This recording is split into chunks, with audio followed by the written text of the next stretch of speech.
Tak, čaute, čaute, moje meno je Jakub a v tomto tutoriáli si ukážeme dva super triky, čo používam pri fotomontáži. Zíde sa vám to a určite to použijete. Tak, prvé, s čím by sme začali, mám tu takéto dva obrázky z džungle. No toto moc ako džungla nevypadá, ale dajme tomu. A spravíme to, že ich spojíme pomocou masky. Tak, tu môžeme nehať tento pôvodný a tento budeme presúvať. Takže označíme si ho Ctrl A, Ctrl C a následne ho vložíme sem pomocou Ctrl V. Tak, máme ho tu. Ja si ho ešte označím Ctrl T a trošku ho zväčším, držím pritom Alt a Shift. Tak toho natiahnem, že to nebude rozmazané. No, ale môže byť. Tak, je to prekryté. Čo následne?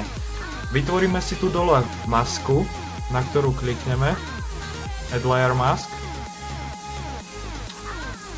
Tu si zvolíme prechod cez Gradient Tool.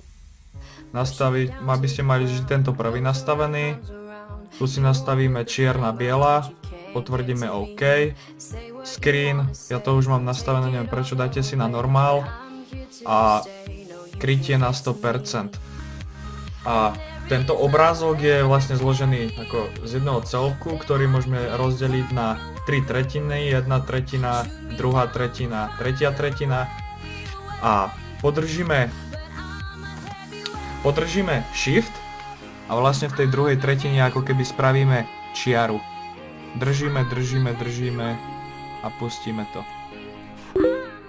Tak a následne vidíme, že obrázky sa nám spojili.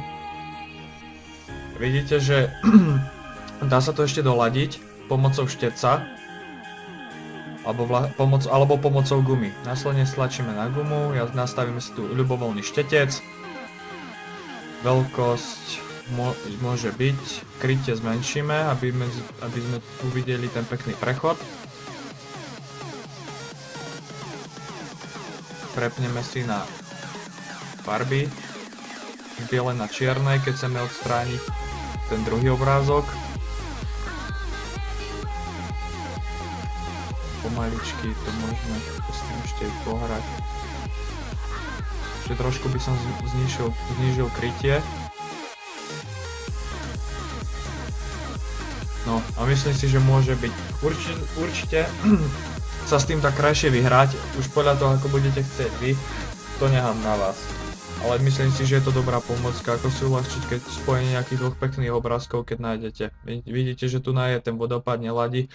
Najlepšie by vám bolo hľadať si nejaké obrázky z podobného prostredia a takto ich zakomponovať do seba. Dobre, ja si tieto dva obrázky zavriem. To by bolo z toho prvého, tu na to vyselektnem. A vidíme tu noc. A keby tam chceme dať náhodou tento blesk, čo sa nám páči, vždy si hľadajte nejaký pekný obrázok s čiernym pozadím, vysvetlím prečo. Tak, a chceme ho dať sem. Tak. Vrstva nesmie byť zamknutá. Následne podržíme cez tento tool, move tool a pretiahneme ho sem.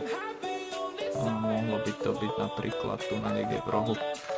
No a nastavte si tu v tomto paneli buď multiply, vidíme, že to nám nesedí, overlay, ani to nie, ale čo zaručene bude fungovať, tak je to screen. Alebo ešte myslím, že lighting, ale ja si myslím, že ten screen je lepší. Trošku doľaďte to krytie, nech to tak sedí. Myslím si, že takto to môže byť, ja ešte cez Move Tool ho trošku posuniem. Ak vidíte, že tu keď to priblížim, tak sú tu také nepekné hrany a ten odstránime následovne. Znovu nástroj guma. Krytie môže byť, veľkosti si zmenšíme tak, že stlačíme Alt, práve tlačidlo, doľava alebo doprava. Myslím, že môže byť. Trošku to upravíme.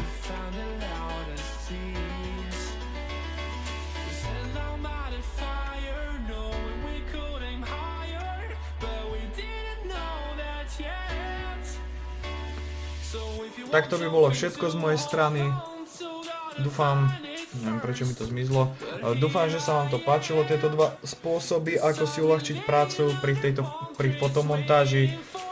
Ak sa vám to páčilo, zanechajte like, odber alebo nejaký koment, ja budem len veľmi rád a vidíme sa pri ďalšom tutoriáli. Nazdar!